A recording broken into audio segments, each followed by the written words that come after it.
Hello students, welcome to our online classes. Today I am going to start new chapter. This is chapter 4 from civics, that is working of institution.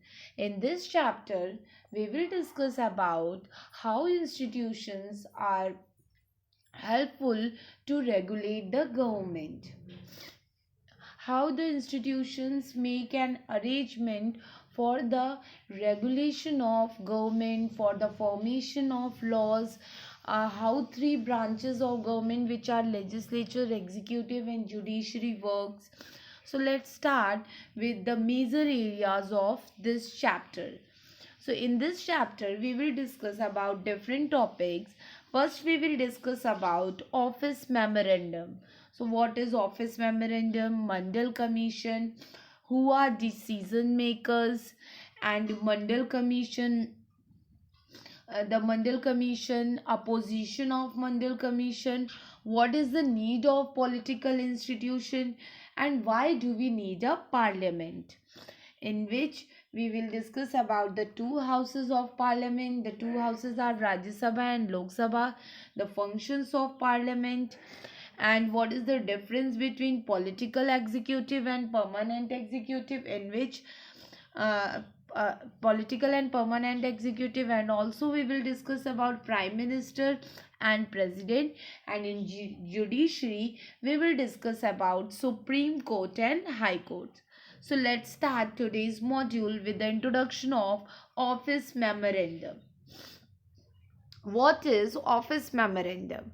A communication is issued by an appropriate authority stating the policy or decision of the government. So, memorandum is a communication which is issued by authority, and what memorandum contain? It contains the stating of the policy or the decision of the government. The government issues hundred of orders every day on different matters. So the this memorandum includes the different laws, the different decisions of government, the different issues of government. And office memorandum was the culmination of long chain of events. So look at this picture, student. This picture shows uh, the format of office memorandum. Now, what is Mandal Commission?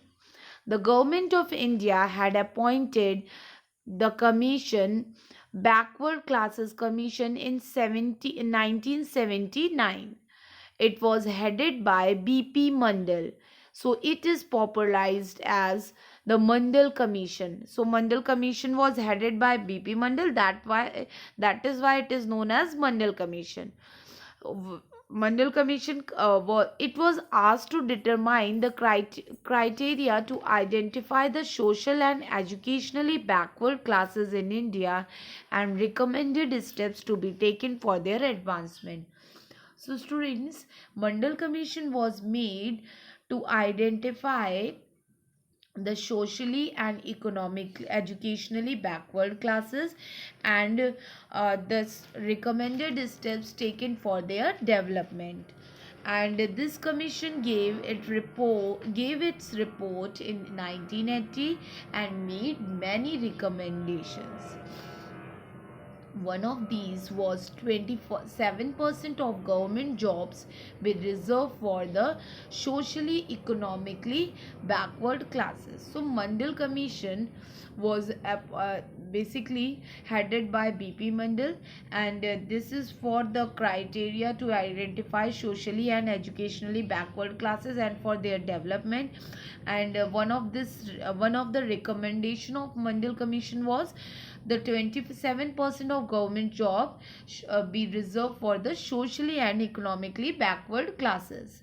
That is now known as reservation.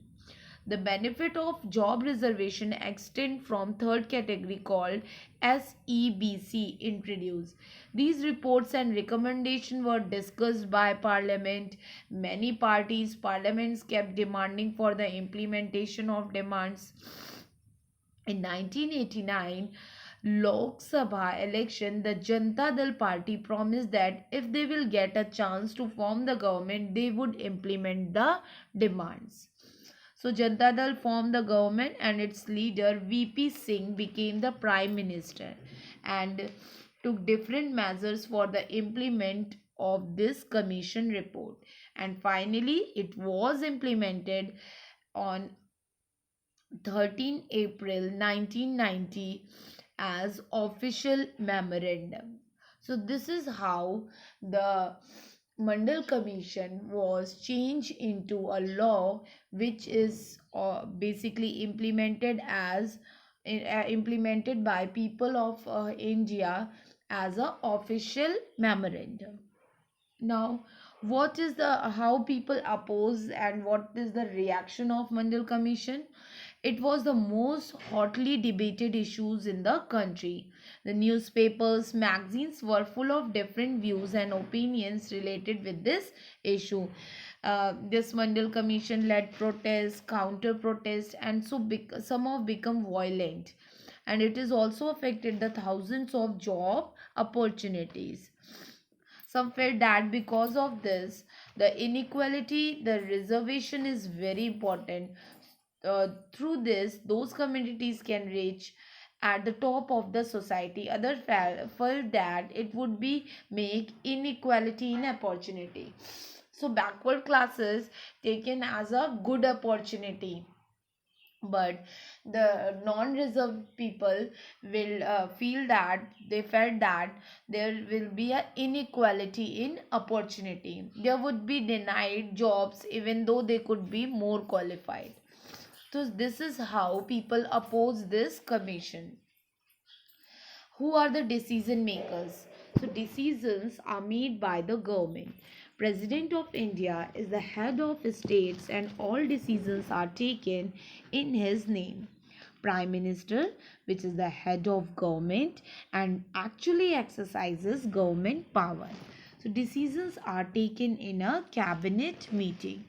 Parliament consisted of two houses, which are Lok Sabha and Rajya Sabha, and Prime Minister must have majority in Lok Sabha.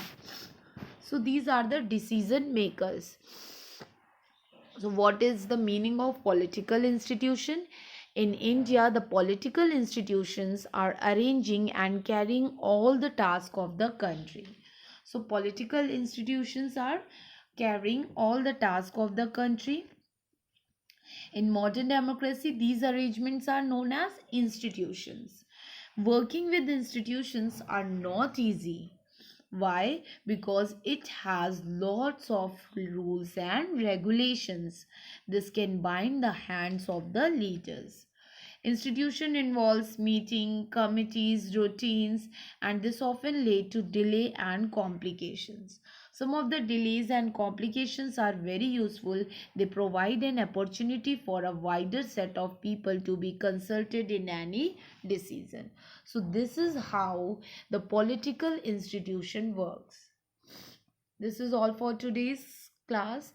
Thank you, students. Stay home, be safe.